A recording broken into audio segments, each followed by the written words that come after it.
민수기 22장 41절부터 23장 12절 말씀을 한 절씩 교독하시겠습니다. 41절 말씀 제가 먼저 읽겠습니다. 아침에 발락이 발람과 함께하고 그를 인도하여 바알의 산당에 오르매 발람이 거기서 이스라엘 백성의 진 끝까지 보니라. 발람이 발락에게 이르되 나를 위하여 여기 제단 7을 쌓고 거기 수송아지 7마리와 수대양 7마리를 준비하소서 하며 발락이 발람의 말대로 준비한 후에 발락과 발람이 제단에 수송아지와 수대양을 드리니라. 발람이 발락에게 이르되 당신의 번제물 곁에 서소서 나는 저리로 가리이다. 여호와께서 혹시 오셔서 나 만나시기를 내게 지시한 것은 다 당신에게 알리리다 하고 언덕에 가니 하나님이 발람에게 임하시니라. 발람이 아뢰되 내가 7 제단을 쌓고 각 제단에 수송아지와 수대양을 드렸나이다. 여호와께서 발람의 입에 말씀을 주시며 발락에게 돌아가서 이렇게 말할지니라. 그가 발락에게로 돌아간즉 발락과 모압의 모든 고관이 번제물 곁에 함께 섰더라.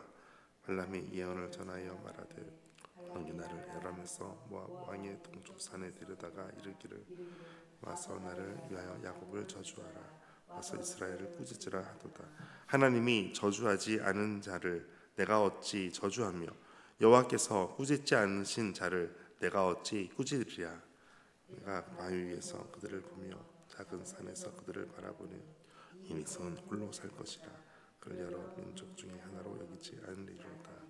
야곱의 티끌을 누가 능히 세며 이스라엘 4분의 1을 누가 능히 셀고 나는 의인의 죽음을 죽기 원하며 나의 종말이 그와 같기를 바라노라 하매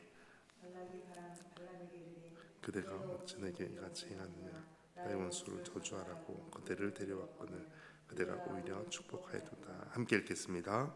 발람이 대답하여 이르되 여호와께서 내 입에 주신 말씀을 내가 어찌 말하지 아니할 수 있으리이까. 아멘. 주님의 말씀입니다. 주님의 은혜가 함께 하시기를 축복합니다. 오늘 41절에 아침에 발락이 발람에게 함께 갑니다. 그리고 그를 인도해서 산당으로 이끕니다. 발람은 거기서 이스라엘 백성의 진 끝을 보게 됩니다. 이스라엘 백성의 진 끝자락을 보게 되는 발람을 볼 때 발람은 이스라엘 진영을 볼 때 특이한 모습을 봅니다.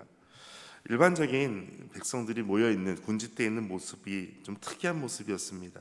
가장 가운데에 성막이 있고 성막 중심으로 각 사방으로 흩어져서 모여있는 각 진영의 모습을 보게 됩니다. 너무나 독특한 모습이었기 때문에 발람은 그 모습이 인상적일 수밖에 없습니다.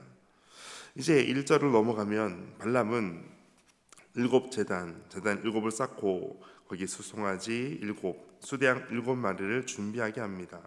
그리고 각 제단에 수송아지와 수대양을 하나씩 올라가게 합니다. 발람 나름대로는 지성을 다하는 그러한 제사의 모습이라고 볼 수도 있습니다. 그런데 또 하나의 모습은 일반적인 이방 신을 섬기는 그러한 모습 그대로 여호와 하나님에 대해서 그렇게 똑같이 대하고 있는 모습이라고 볼 수도 있습니다. 발람은 이제 발락에게 가서 번제물 곁에 서라고 하고 나는 여기에 떨어져 있겠습니다 라고 말합니다. 그리고 이렇게 말합니다.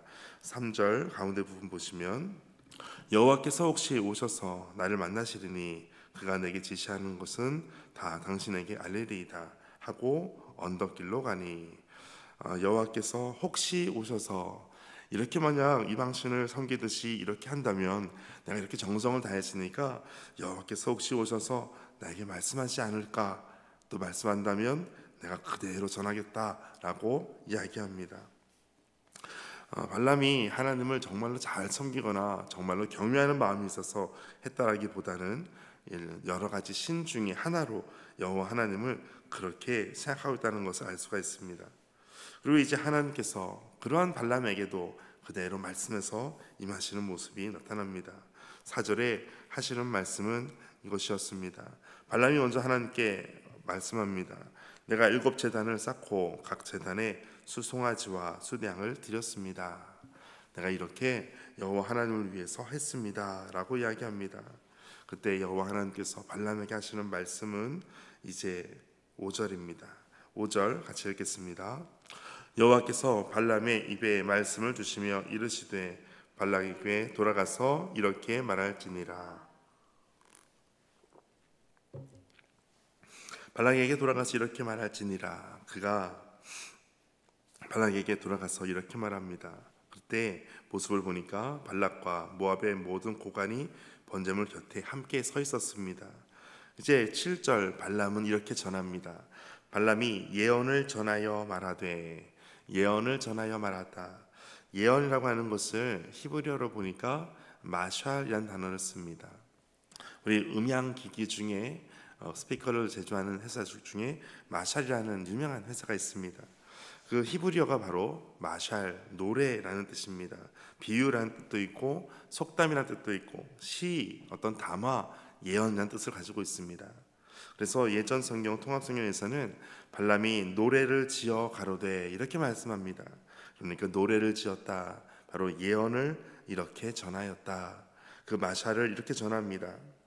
발락이 나를 아람에서 모압 왕의 동쪽 산에 데려다가 이르기를 와서 나를 위하여 야곱을 저주하라, 와서 이스라엘을 꾸짖으라 하였도다. 8절에 하나님이 저주하지 않으신 자를 내가 어찌 저주하며 여호와께서 꾸짖지 않으신 자를 내가 어찌 꾸짖으랴. 하나님께서 하시는 말씀을 그대로 발락 왕에게 전합니다. 여기서 깨달을 수 있는 것이 있습니다. 8절에 보니까 하나님이 저주하지 않으신 자를, 하나님은 하나님의 백성을 저주하지 않으신다라는 말씀입니다. 하나님께서 두 번째는 꾸짖지 않으신다라는 것입니다. 이스라엘 백성들 광야에서 모습을 보면 정말 저주를 받을 만할 정도로 불만을 가지고 불평을 하는 모습을 봅니다. 하나님께서 꾸짖지 않으실 수밖에 없는 그러한 모습이었습니다. 그러나 이방 사람들에게 하시는 말씀이, 하나님께서 하나님 백성에게 하시는 말씀은 내가 내 백성을 저주하지 않는다, 내가 내 백성을 꾸짖지 않는다 라고 말씀합니다. 그리고 그 예언의 말씀이 계속해서 이어집니다. 9절 같이 읽겠습니다. 내가 바위 위에서 그들을 보며 작은 산에서 그들을 바라보니 이 백성은 홀로 살 것이라. 그를 여러 민족 중에 하나로 여기지 않으리로다. 아멘. 바위 위에서 그들을 다 봤을 때, 오늘 말씀 처음 읽었던 41절 말씀을 보니까 발람이 거기서 이스라엘 백성의 진 끝까지 보니라, 진영 끝까지를 다 봅니다. 바위 위에서 그들을 보니까 작은 산에서 그들을 바라보니 이 백성은 홀로 살 것이라. 홀로 산다라는 것은 어떤 소외되거나 어떤 배척당하는 그런 모습이 아니라 아주 독보적인 위치에서 존귀와 번영을 누리게 될 것임을 말씀하는 것입니다. 아주 독특하고 유니크한 하나님의 백성으로 이렇게 살게 될 것이다. 그러므로 그를 여러 민족 중 하나로 여기지 않을 것이다. 하나님께서 특별한 백성으로, 특별한 민족으로 삼으신다라는 것입니다. 또 10절 같이 읽겠습니다. 야곱의 티끌을 누가 능히 세며 이스라엘 4분의 1을 누가 능히 셀고 나는 의인의 죽음을 죽기 원하며 나의 종말이 그와 같기를 바라노라 하매. 아멘. 야곱의 티끌이다 라고 하는 것은 이스라엘 백성의 숫자가 땅의 먼지처럼 많아질 것이다. 그리고 이것을 능히 셀 수 없다.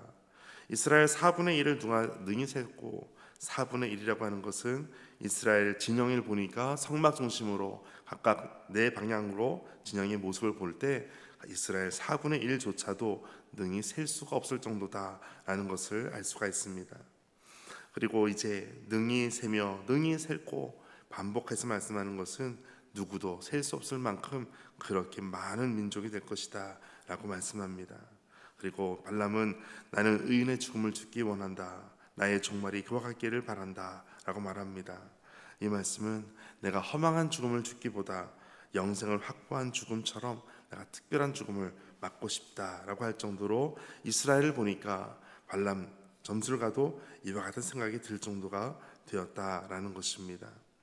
이제 발람은 발락의 이야기를 다 듣습니다. 그런데 발락 왕이 원했던 말이 전혀 아니었습니다.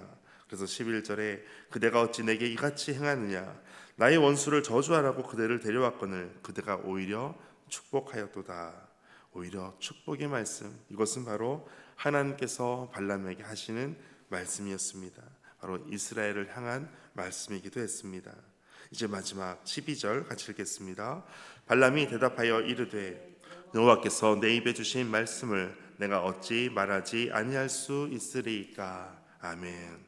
발람은 내가 하나님께서 여호와께서 하시는 말씀을 그대로 전할 수밖에 없다라고 말씀하시는 그 말씀을 내가 듣고 그대로 전할 수밖에 없다라고 말씀합니다. 하나님의 뜻을 전하는 것은 이처럼 누구도 감히 이길 수 없는 불가항력적인 축복이었음을 말씀하고 있습니다. 하나님께서 우리 믿음의 사람들에게 대해서도 말씀하십니다. 아무리 이방 사람들이 세상 사람들이 욕하고 저주하려고 해도 하나님께서는 우리에게를 향해서 그대로 복을 말씀하시고 저주하지 않으시고 꾸짖지 않으신다라고 말씀하십니다. 오늘 이와 같은 주님의 은혜와 복이 함께 하시기를 축복합니다. 함께 기도하겠습니다. 하나님, 오늘도 세상 나라들의 흥망성쇠를 주관하시고 의를 이루시는 하나님을 찬양합니다. 눈에 보이는 인간적인 방법이 아무리 그럴듯해 보여도 결국 하나님 뜻만이 이루어짐을 고백합니다. 우리의 삶에 언제나 하나님께서 변화없으신 하나님의 은혜를 우리 삶에 기억하도록 주께서 붙잡아 주옵소서. 하나님의 축복이 오늘 우리 모든 삶 가운데 가득 넘치게 하실 줄 믿습니다. 이 모든 말씀 예수님의 이름으로 기도하옵나이다. 아멘. 오늘 말씀 가지고 함께 기도하겠습니다. 하나님, 우리를 향한 하나님의 뜻, 하나님의 이 축복이 그대로 소망 가운데 전해지는 줄 믿습니다. 내 귀에 들리는 모든 주님의 말씀이 하나님의 은혜이고 복이고 축복인 것을 오늘도 기억하고 더 주님 앞에 믿음으로 감사함으로 무릎 꿇고 나아가게 하여 주옵소서. 함께 기도하겠습니다.